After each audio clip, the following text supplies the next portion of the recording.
যুবকদেরকে একটা কথা বলবো, তুমি তোমার যৌবনকে, তুমি তোমার মেধাকে, তুমি তোমার চিন্তাকে, তুমি তোমার বিদ্যাকে, সব কিছুকে, তুমি তোমার হোয়াটসঅ্যাপকে, তুমি তোমার ইমুকে, তুমি তোমার ভাইবারকে, তুমি তোমার নেটকে, সব কিছু আজকের থেকে ব্যয় শুরু করো যে আমি নবীর আদর্শ শিখবো।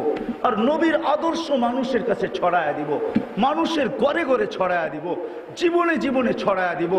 আমরা যেদিন থেকে নবীর আদর্শবান হব, খোদার কসম, দুনিয়ার কোনো কাফের, দুনিয়ার কোনো ব্যক্তি, যত বড় ব্যক্তিত্ব হোক, যত বড় সম্রাট হোক, আল্লাহর রসুলের বিরুদ্ধে দাঁড়াবে।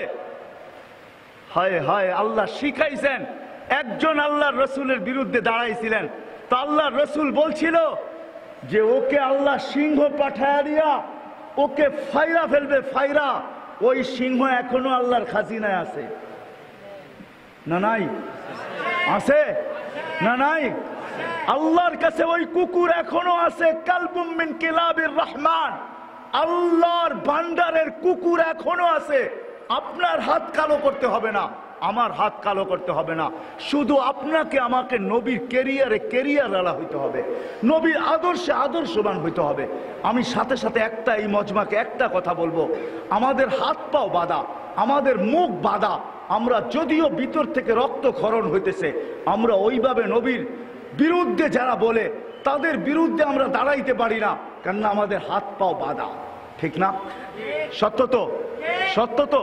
কিন্তু একটা তো করতে পারি আমরা, এইখান থেকে ফ্রান্স যাওয়া চলবে না, অনেক কিছুই করা সম্ভব হবে না, আপনি বেশি চিল্লাইতেও পারবেন না, এটাও সম্ভব হবে না।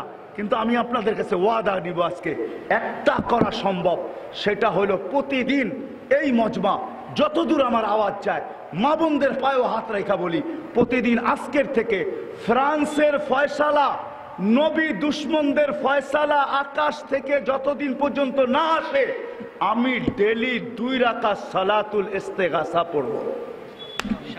2 রাকাত পড়বেন? কে কে পড়বেন ওয়াদা করেন তো? 2 রাকাত। তকি উসমানী রহমতুল্লাহ, তকি উসমানী মুদ্দাজিল্লুল আলী, উনি বলেন, উনি 2 দিন আগেও বলছেন যে আমরা কিচ্ছু করতে পারি না, আমরা রাত্রে উঠা, আমি রাত্রে বলবো না ওনার মতো, ওনার বুড়ি বলেন যে 2 রাকাত নামাজ পড়ে তো আমার মনের কথাটা আমি আল্লাহকে বলতে পারি না, পারি না। আস-সাজিদু ইয়াসজুদু আলা কদমাই রহমান, সিজদাকারী আল্লাহর কদমে কুদরতি পায়ে মাথা রেখা দেয়। ইদা সাদাদাল আবদ ইরতাফাল হিজাব বাইনাহু ওয়া বাইনার রহমান, যখন সিজদায় যায় তো আল্লাহ আর তার মাঝের ভিতরে সব পর্দাগুলো সরে যায়।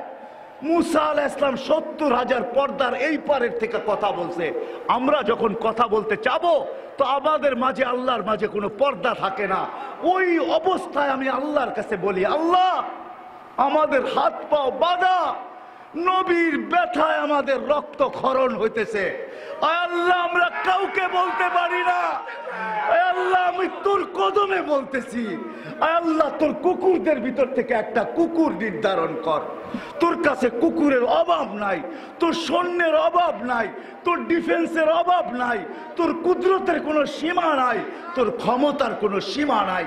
আল্লাহর কাছে আমরা বলি, আমি আপনাদের পায়ে আবার হাত রাখা বলতেছি, ওয়াদা করেন যে আজকের থেকে আমি 2 রাকাত নামাজ পড়ব, যেটা সালাতে ইস্তেগাসা ফ্রান্সের বিরুদ্ধে পড়ব, বিরুদ্ধে বিরুদ্ধে। ওয়াদা, ওয়াদা। আল্লাহ আমাকেও আমল করার তৌফিক দান করুক, আপনাদেরকেও আমল করার তৌফিক দান করুক।